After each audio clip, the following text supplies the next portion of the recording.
Ako si Zhong Xing'an, isa akong malit na big player sa industriya ng aliwan. Bagaman, may pangarap akong maging aktor.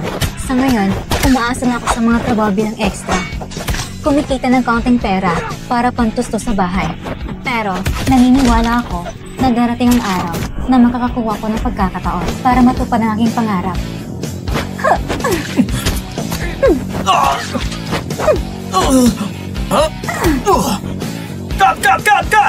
Sino nabuto sa'yo na mag-uwi ng galaw? Zhong Xing'an! Hindi ba sinabing halikan? Hindi ba pwedeng makahipok kahit sandali? Hindi naman sa hindi ako magtitiis para sa pera. Sexy ka pa naman. Gagong maliit. Ang ganda pala ng memorya mo. Mr. Go, hinihiling ko po, bigyan niyo ako ng isang pagkakataon. May kasabihan na sinasabi, ang marunong makibagay ay isang tunay na henyo. Ang ganda mo naman. Alam kong wala kang pera. Kung sasama ka sa akin, ang babaeng bida sa pelikulang ito ay ikaw. Sige. Kung ganon, Mr. Go, ano ang gusto mo?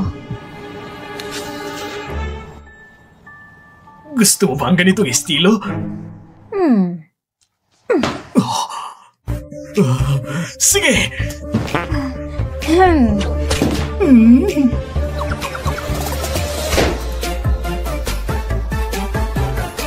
Hinaan mo lang! Ha? Papatingin kita! Daan-daan lang! Paparentaliw kita! Ikaw! Ayos lang!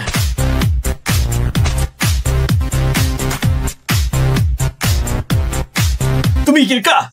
May hangganan ng pasensya ko! Papatayin talaga kita!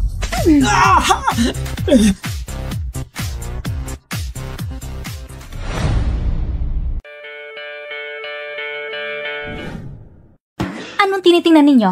Di pa ba kayo nakakita ng magandang babae? Anong klaseng mga sal ang mga group?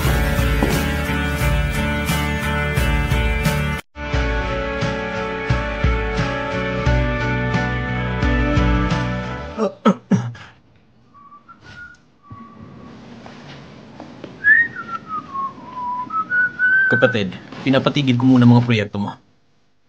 Kapatid, paano tayo magkakaisang pamilya niyan? Ang dugo'y mas makapal kaysa sa tubig. May puso ka ba sirain ng pagkakakitaan ko? Sa handaan ng pamilya, isusumbong mo ba ako sa... Pag sinabi kong tumigil, tumigil ka. Narito ang mga dokumento. Bantayin mo siya hanggang mapirmahan niya. Opo. Pero...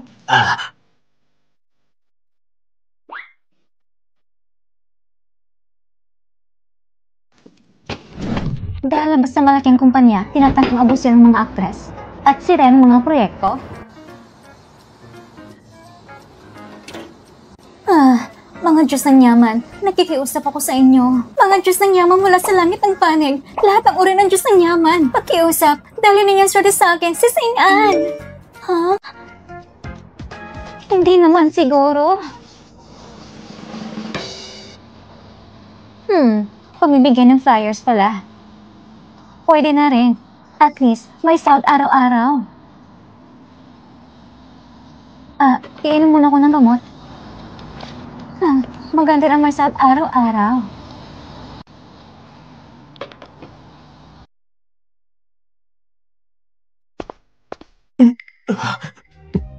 Boss!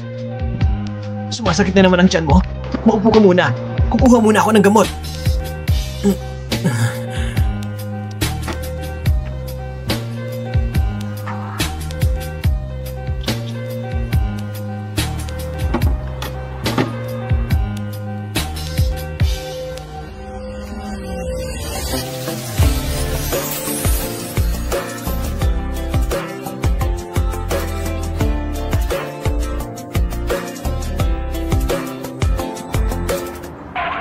Salamat sa pagbili.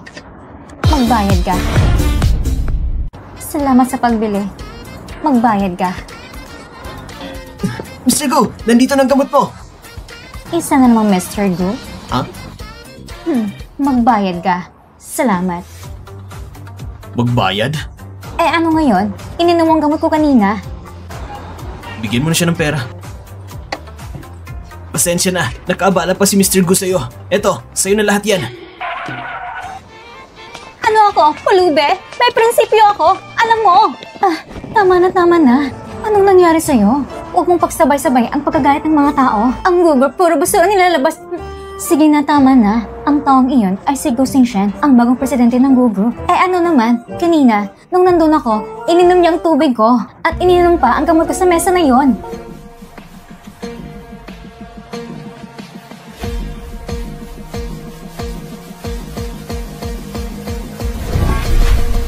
Ha?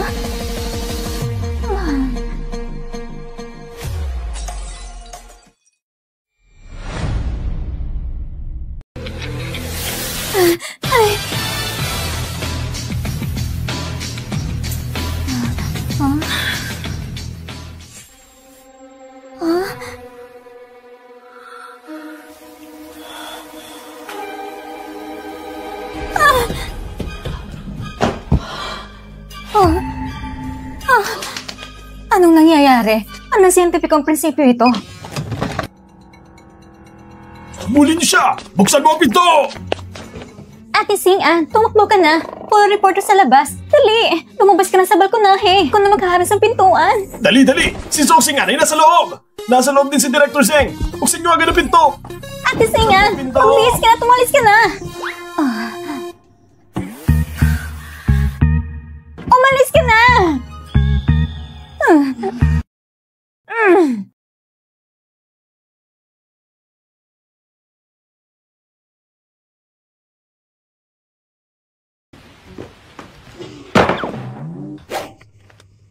Anong katawan to? Ang hina naman. Anong ibig sabihin ng wala ng tao? Ang gamot na yun, binili ko mismo sa ibang bansa, hindi pwedeng gumising siya. Hindi bang utos ko sa inyo kunan ninyo ng mga hupa na laraw si Zhou Xing'an? Mahirap ba yun? Mga inutil. Mukhang ako na naging Zhou Xing'an. Sino naman nasa katawan ko ngayon?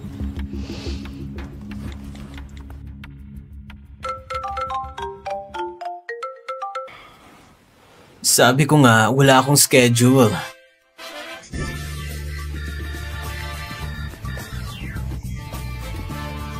Nagkapalit nga kami.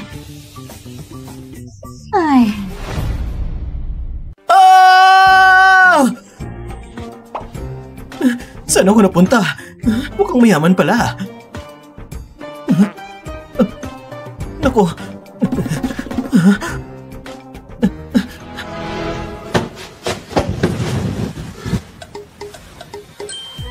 Kung titignan, medyo gwapo pala. Hindi ko inaasahan. Ang pamilya ninyong Gu naglabas ng hindi lang pala basura, pati gwapo rin.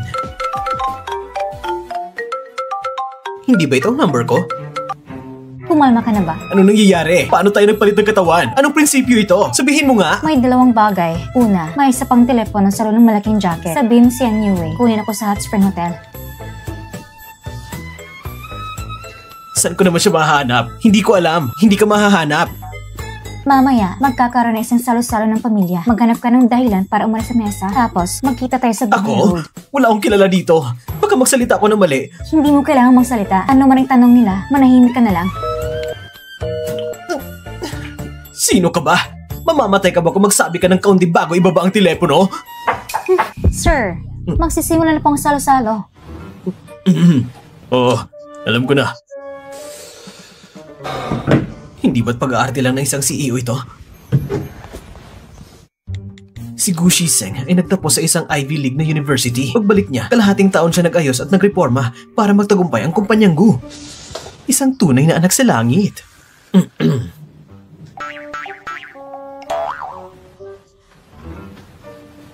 Mukhang hindi sapat ang pagiging gwapo. Medyo nakakasuka din.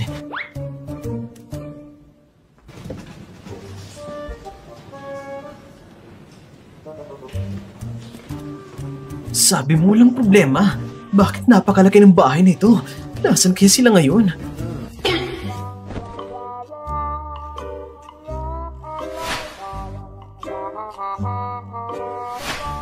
Pintik na bata. Talagang makikikiramdam ng mga kaaway. Hoy, bakit ka nagtatago? Hindi ba't magsisimula ng salo-salo? Hoy! Ang handaan ay nasa itaas. Sa tingin mo hindi ko alam? Ay! Ay! Ah! May sayad ka ba?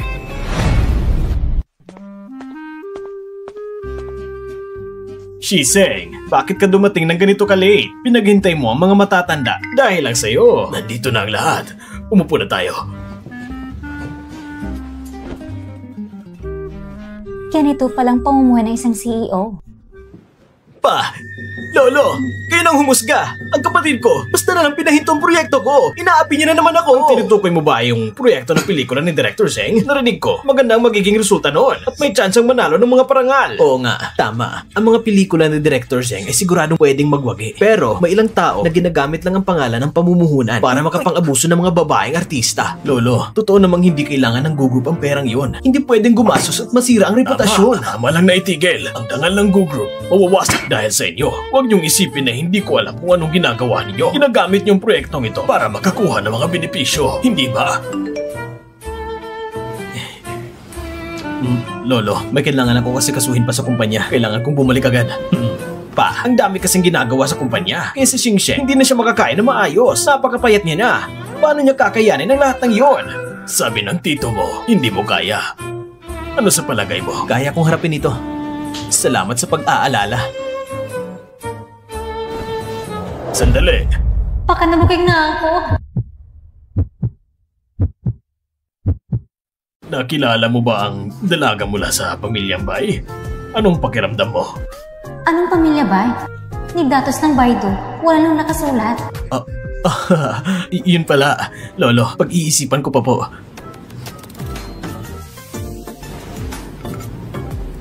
Lolo, mauna na po ako. Pasaway na bata. Bakit pa naligaw? Ang lamig pa ng panahon. Parang may mga insekto pa.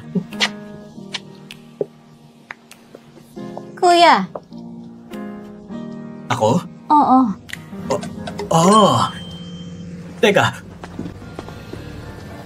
Pwede ba mong sabihin kung saan ang labasan? Dumiretso ka ng patingog. Hoy. Pwede mo bang sabihin kung kaliwa ba o kanan? Salamat. Magandang gabi.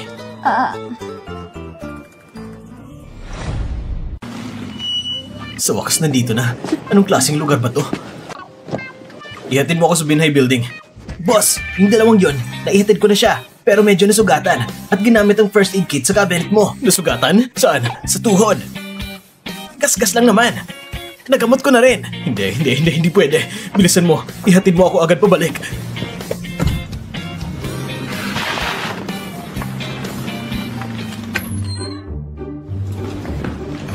Naku, ano nangyayari sa'yo? Ayos lang ba ang kamay mo? Napilayan ka ba?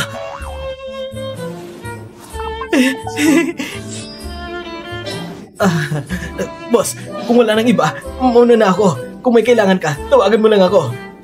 Pati rin sa'yo, madam. Boss, kailangan pa naayos yan. Mukhang iniisip na yan, Yue, na magkasintahan tayo. Ikaw, Mga babae muna. ang bra mo, hindi ba nakabaliktad? Sabi ko na nga ba, kaya palang sikip.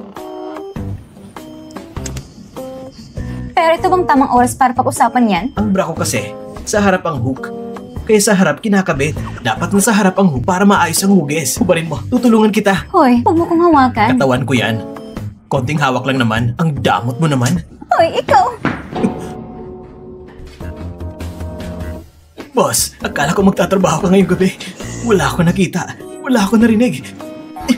Talagang wala ako nakita! Hindi pwede. Kailangan natin ng paraan para maibalik ang katawan natin. Sige. Isara mo ang binti mo. Katawan ko yan. Guwanyin Bodhisattva. Inang Diyos ng hiyas. Tayo siyang Laojun. Ibalik niyo ng katawan ko. Pwede bang wag mong gamitin katawan ko sa ganitong kababawan? Dapat siyentipiko natin tingnan ang problema. Sige, kung siyensya, ikaw magsabi. Ano, wala ka masabi, hindi ba?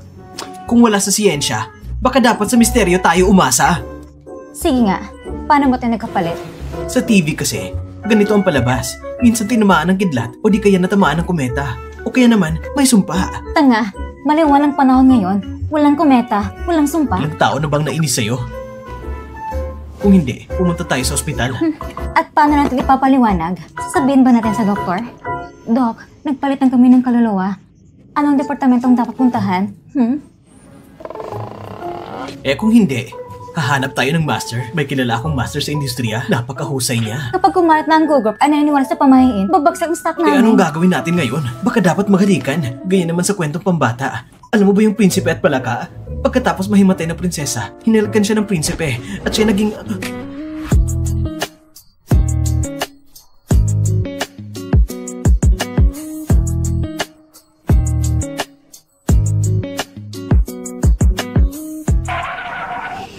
Hindi rin gumana. Sira ulo ka ba? Ginamit mo pa ang mukha ko para halikan ako? Ganito na lang.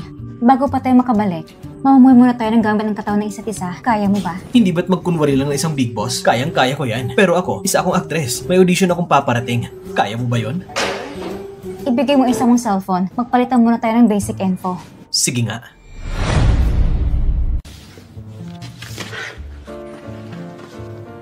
Sanayin mong perma natin.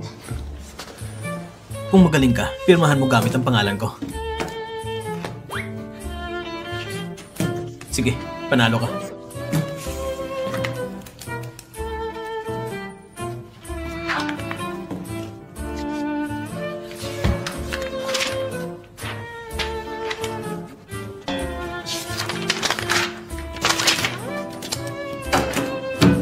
Mr. Gu, ang luwag ng oras mo ah. Nabasa mo na ba ang mga files ko? Na-memorize mo na Zhang ba? Xing'an, maliit na artista, simple ang pamilya, may ama at kapatid na babae. Mahilig kumain ng ice cream ang kapatid. Isa lang kaibigan sa showbiz. Ah, tama.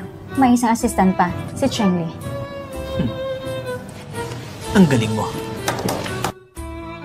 Mag-practice ka ng mabuti, huwag kang tatamad-tamad.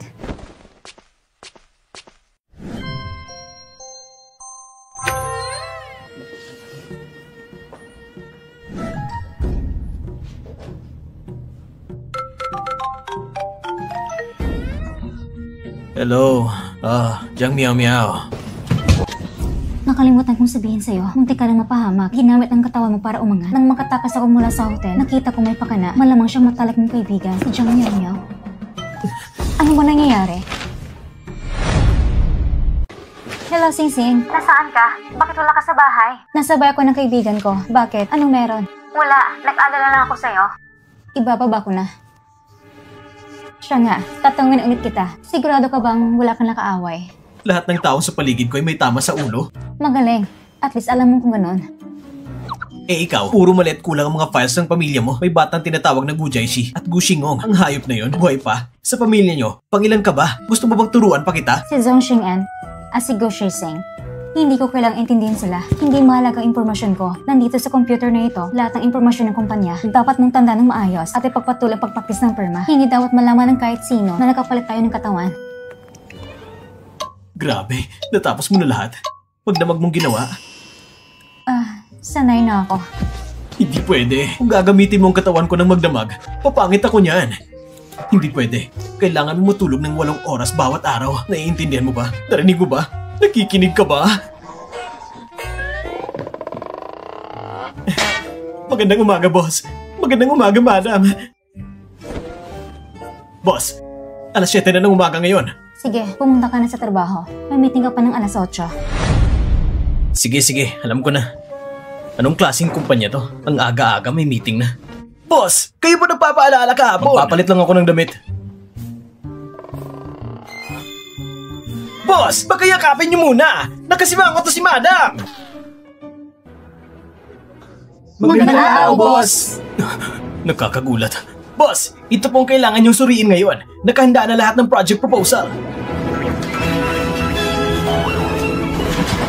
Grabe ang dami. At narito po ang schedule ng meeting ngayon. Naipadala ko na po sa inyo. Gusto niyo bang tingnan muna? Sige. Boss!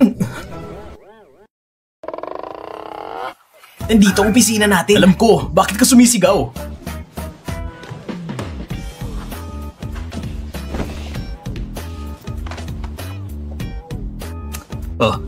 Tulungan mo ako kumuha ng... hindi ba? Mainit na tubig. Tsaka bumili ka na rin ng almusal. Sige, masusunod po. Pero sandali. Parang masarap din yung John Bingozi. Sige po, sige po. Nako, sino bang makakaintindi nito? Inang kultura. Mababang proseso. Laban sa stock. Ano bang kalokohan to? Boss! Nabili ko na ang ulam na gusto mo. Ang bilis mo namang natapos basahin ang daloy ng pulong. Oo, natapos ko na. Maganda. Napakagaling. Salamat sa papuri, boss! Ialay ko ang lahat ng aking lakas para sa pagunlad ng grupo! Isang set ng John Bingozi. Sarap. Boss, tingnan nyo agad. Mga proposal ng bawat departamento.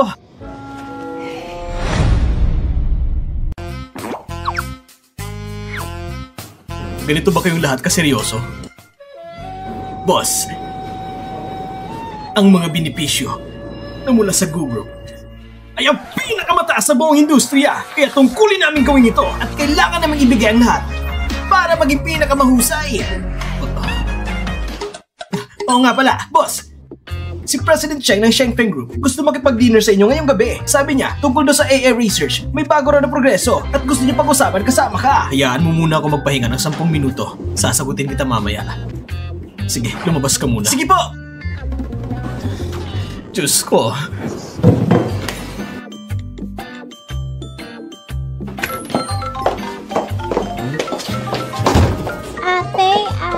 Ate. Sing, sigurado ka bang sasama ka sa taong yon na may kinalaman sa AI sa hapunan? Huwag na, walang kinabukas ang proyekto niya. Eh ikaw, kumusta naman dyan? Ate, miss na kitang halikan. Halika, ipapakilala kita sa bagong mong kaibigan. Tadam! Ayan ang bagong mong kaibigan. Hindi ikaw ang ate ko. Xing-an, nandito ka na. Gusto mo ba ng pansit? Oo, masarap ang pansit. Kung hindi akong ate mo, sino ba ako? Kung hindi akong ate mo, sino ba ako? Ikaw isang malaking kontrabida.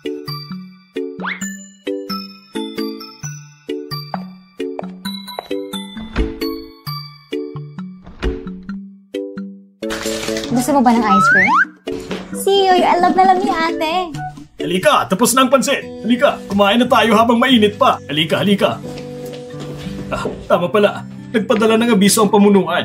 Sabi ay survey daw sa komunidad. Pinapirma ako. Oh.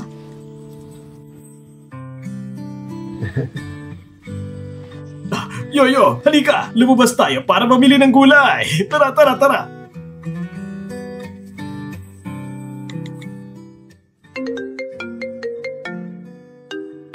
Naku, salamat sa wakas tumawag ka rin. Ano ba talagang ibig sabihin ng SOP? SOP, Standard Operating Procedure. Sa kultura ng kumpanya ninyo, hindi ba pwede magsalita ng normal? Pwede mo na lang bang basahin ang file? O sabihin mo lang sa akin kung alin ang pwede at alin ang bawal? Ipapadala ko sa'yo.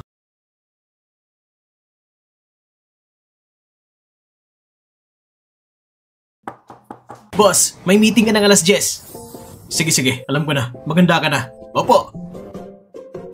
Bakit ang presidente niyo buong araw? Ang dami namang meeting. Hindi pasadong mga planong ito. Paulit mo sa kanila. Bago matapos ang trabaho ngayong gabi, dapat may bago na sila isumiti sa akin. Eh kung hindi matapos? Mag-overtime. Malaki ang sahod nila. Hindi para magpahinga lang. Alas 9, ang deadline. Grabe, demonyo ka talaga. Binaba mo na naman ang tawag ko. Ayos ka.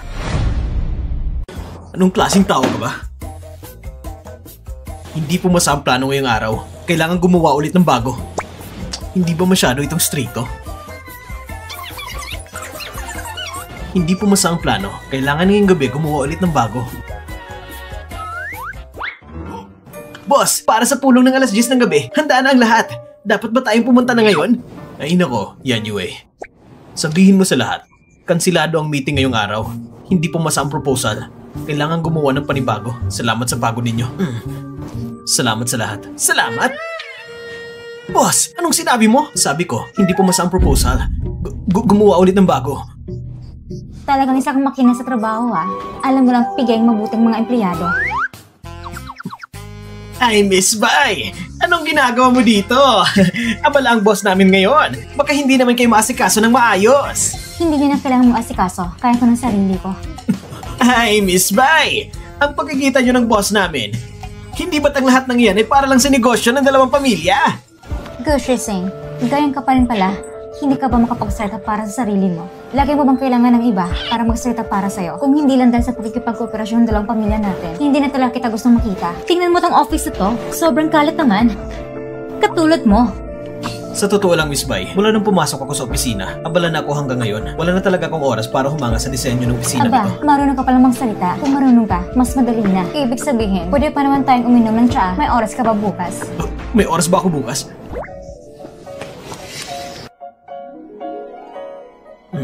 Parang may kaunting oras ako bukas. Kung ganun, Miss Bai. Kung ganun, ako na lang magsiset ng oras para sa'yo. Bakit bigla ka naman naging magalang? Hindi ako sanay dito ah.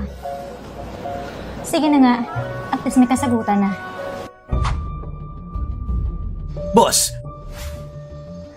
Nabuking na ba tayo? Bakit naging babaero ka?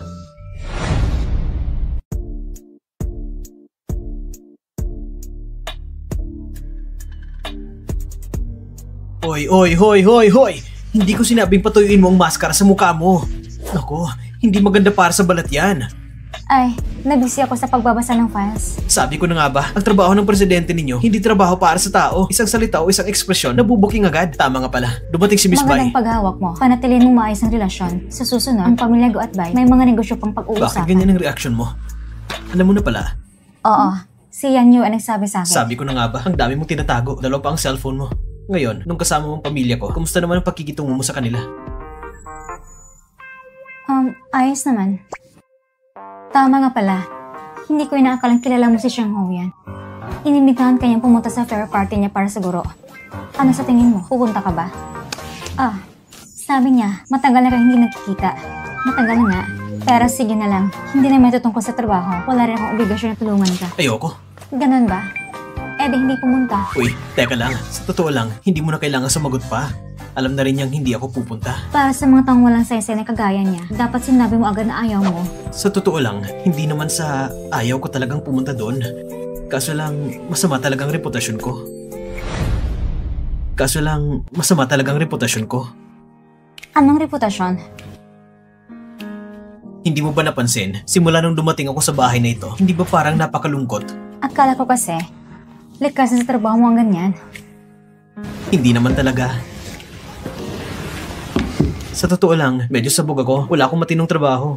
Kahit ano ang ginagawa ko, pati mga trabaho na may bayad araw-araw, nagdi-deliver ng pagkain at namimigay ng flyers, lahat na lang ginagawa ko. Kung hindi ko mababayaran ng renta. Anong klaseng reaksyon yan? Maganda ka naman kasi, pero hindi ko inaakala na wala kang trabaho. Kasi nga, ang sama ng reputasyon ko, kapag lumabas ako, kahit wala akong gawin, may mga bumabatikos na. Ano ka ba? Anong sinasabi mo? Tignan mo.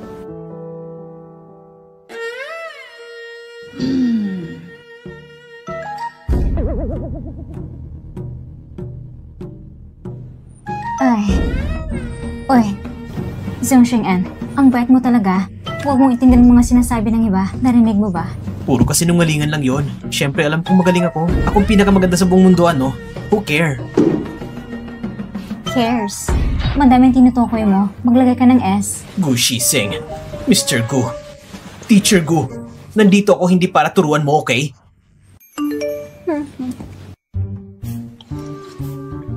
Sinasabi ko na nga, kayo mga mayayaman, pati ba naman date may taga-ayos pa? Ikaw ang mukha ng Go Group. Siyempre, dapat strict pagdating sa date. Kung magkakagusto siya sa'yo, tulungan mo kong tanggihan siya. Sabi ko na nga ba, kayo mayayaman, nakakainis, ang dami niyong arte. Araw-araw na lang.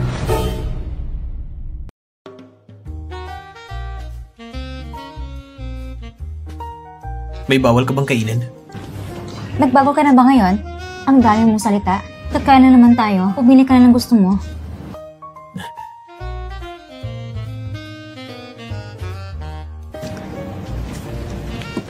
Pakibigyan mo muna ng mainit na tubig ang dalagang ito. Sige po. Iba ka ngayon ah. Mas maalaga ka sa dati. Siguro kasi hindi pa tayo ganun kakilala noon. Parang hindi ka maginhawa. Hindi maganda ang malamig. Ito na pong mainit yung tubig. Salamat. Para bang sobrang close na tayo ngayon, pero hindi mo ko inaan sa WeChat? Hindi ba't sinabi natin na mag-blind date tayo? Bakit kahit WeChat wala? Yun kasi.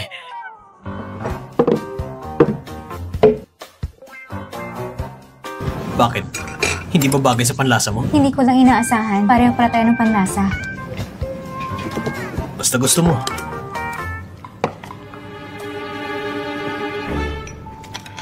Pasensya na ha. Magsisiyar lang muna ako. Miss Bai.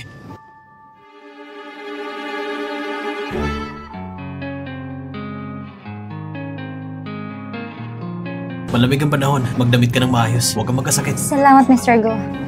Ang date natin ngayon ay nagpapakita sa akin na may pagkakaintindihan tayo. Sana sa hinaharap, mas madalas kita makilala pa. Mag-add na lang tayo sa WeChat. Alis na muna ako. Nagkakainis. Bakit kayo pa dumating? Sa dami ng oras. Bakit ngayon? Nakakahiya sobra. Gushi Sing. Gushi Sing. Ang swerte mo talaga. Nakilala mo pa ang ganyang kagandang babae.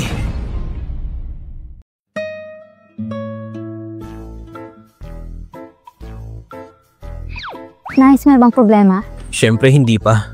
Alam mo namang hirap akong tumanggi sa mga magagandang babae. Nag-add pa nga ako ng WeChat niya. Kung nag-add ka man, ayos lang. Huwag mo lang siyang pansinin para hindi mo booking. Tama nga pala. May ilang files dito. May mga komento sa taas. Paggawa mo ulit sa kanila. Hindi ka naman seryoso, di ba? Baka mapaalis mo mga empleyado niyan. Naniniwala ako na makakagawa sila ng mas magandang plano.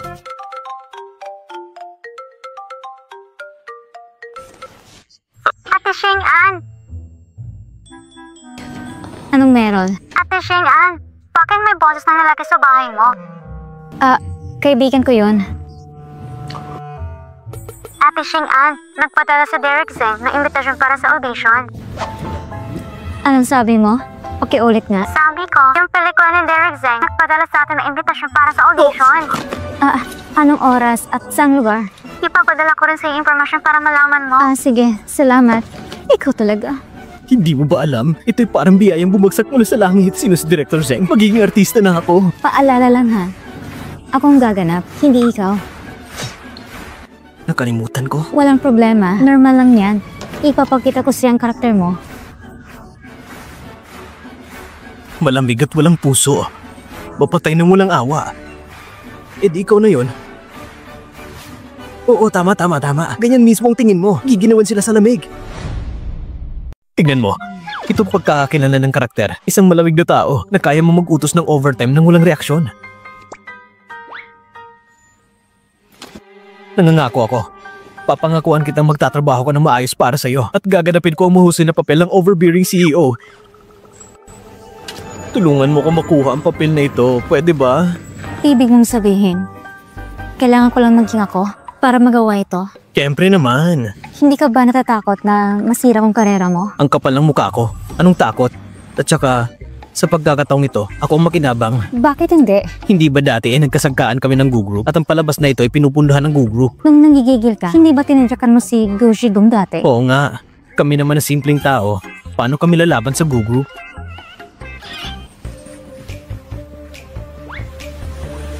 Teka. Ako na ngayon ang presidente ng Gugroup. Tama. Sa ngayon, ikaw na presidente ng Gugroup. Ibig mong sabihin, pwede ko siyang hampasin at pwede ko pang ipaghiganti.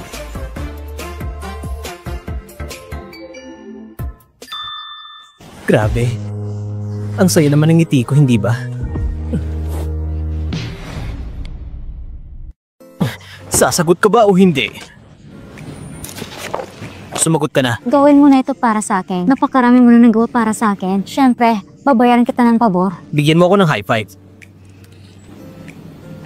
Ayun na. Sige, tinatanggap ko na. Mabuti. Yung mga dokumento na binigay sa'yo ni Yan Yue ngayong araw, nabasa mo na ba? Yung tungkol sa paggawa ng chip na yon, ano bang kalukuhan yun? Gusto ko lang talagang maintindihan mo para alam mo ang nangyayari. Hindi na. Sobrang gabi na. Matutulog na ako. Itong mga dokumento, Pwede ko namang i-search sa Baidu. Kung hindi pa rin, gagawa ko ng listahan tapos ituro mo sa akin kapag may oras ka. Hindi naman pwedeng ikaw ang papalit sa akin para umarte. Tapos ako dito walang alam. ikaw na lang mag-isa. Ay nako, Sige na. Huwag ka mag-alala. Ipapangako ko na matatapos ko ang misyon.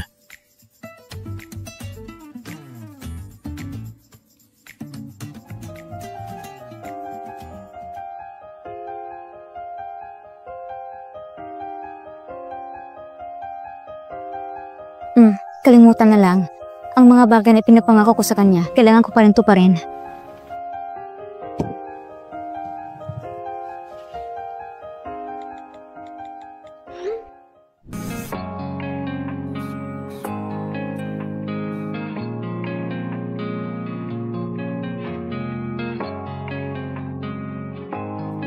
Salamat sa pagod mo.